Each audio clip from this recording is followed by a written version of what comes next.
Hey everybody, I'm Allie and this is my YNR chat vlog for Sunday, July 12th. Welcome to ViewClick. YouTube.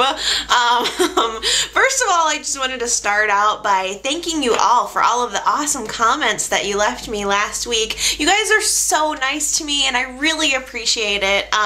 It makes me feel good and makes me want to continue vlogging, so thank you so much. It's very good to be back. I love chatting about YNR with you, and there have been so many huge developments this week, especially on the Phillip / Kane storyline. So this video is going to be all about that.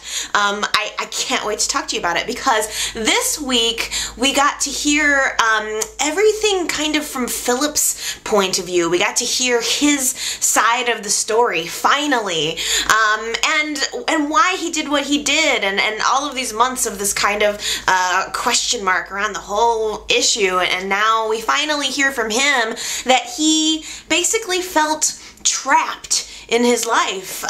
He was a depressed person. He wanted to commit suicide. He was struggling with the fact that he was gay. So he faked his own death and he moved to Australia. And I guess that's where he met Kane, and you know, the way he explained it, he felt that Kane was everything that he could never be. He would have been the perfect, the ideal Philip Chancellor III that he never would have been able to be. So Philip arranged for Kane to take his place, feeling that bringing the Philip back into Jill and Kay's lives would bring them a level of comfort. So he did it really for them.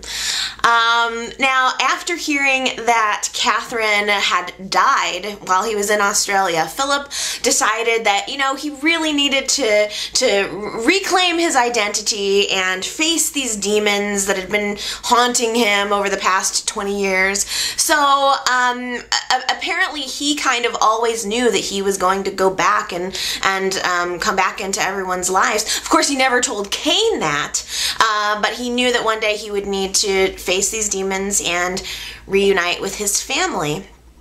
I don't buy it. I don't buy it. I don't trust Philip at all. At all.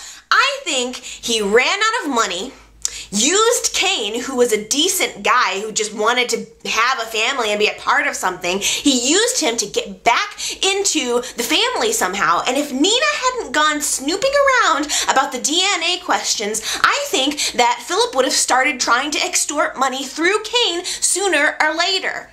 See, I know that Kane refused the inheritance money, and that covers Kane's motive. That explains Kane's decision, but that only supports Kane. That doesn't have anything to do with Philip. I feel like Philip would have eventually started trying to get money through Kane sooner or later. Now, it's true that I didn't watch the show at the time of the car wreck / death / suicide, so I didn't know this character personally. But I just don't have a good feeling about it. I wonder if you guys will feel the same. I feel like there's maybe a level of sympathy going on for Philip, and especially since he's an old character, we automatically want to like him and trust him. But I just don't have a good feeling about it. He sent Kane back into Jill and Catherine's lives after 20 years to help them heal? Come on. Come on. Call me a skeptic, but I don't trust the guy and I don't like him. And I also feel that whether he was a depressed person or not, he lied. He abandoned his family. He faked his own death. He abandoned his own son. I mean, not to mention the fact that he set the wheels in motion for this whole second wave of Jill and Catherine bickering and feuding for years to come when they should have been thought that they were mother and daughter.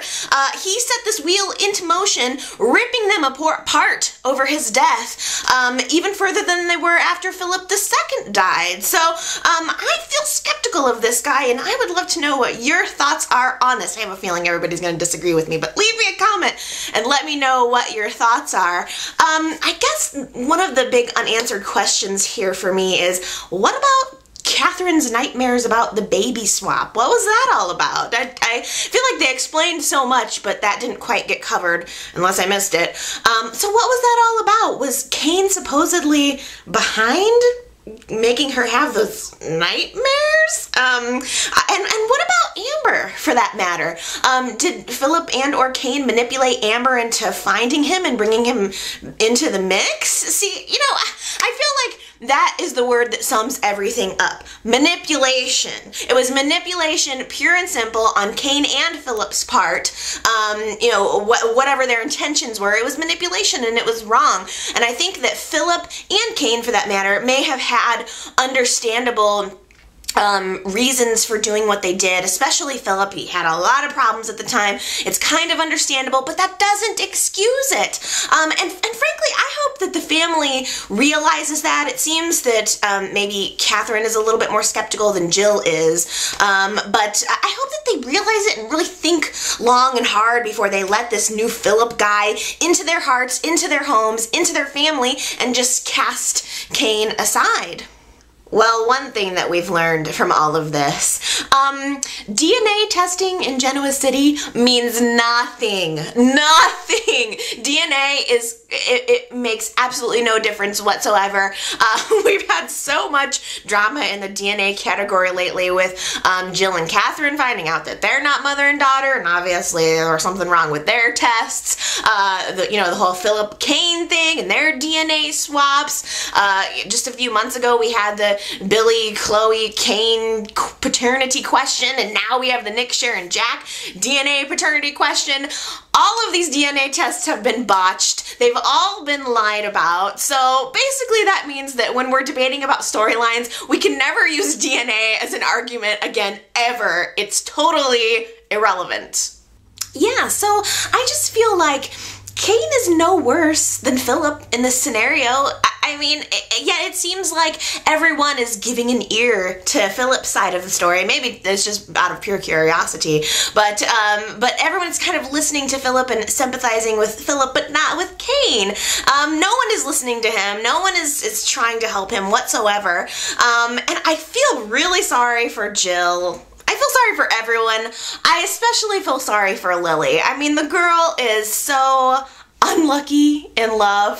And I feel bad for her, but I just wish that she would at least open her mind, open her heart a little to try to talk to him. I mean, if I had a husband that was as hot as Cain, I would at least try to forgive him. I mean, it's just me, maybe, but I would at least try. One thing that I found really, really interesting as a twist was that Cain knew the whole time that Chloe's baby was not his and that Billy was the father. Really interesting.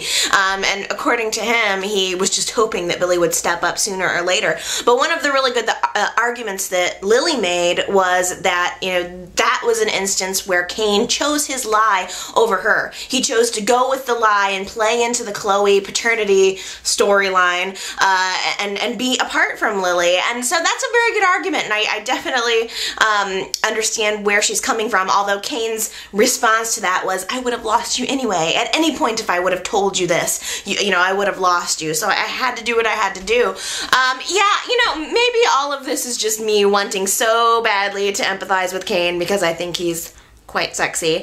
But, you know, it's just hard to see him down. He's kind of wandering around now like a little lost puppy. He's so damaged, and it's just so sad, and it just makes me want to squeeze his butt cheeks and maybe give him a little pat on the ass, just, you know, to make everything all better.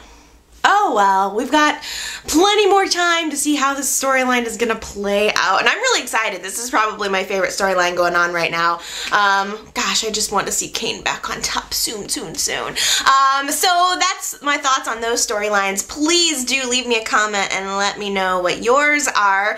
I'm probably about to the 10-minute mark right now, but I have a whole nother video to cover everything else that's going on in Genoa City, so definitely check back for a part 2. I will see you then.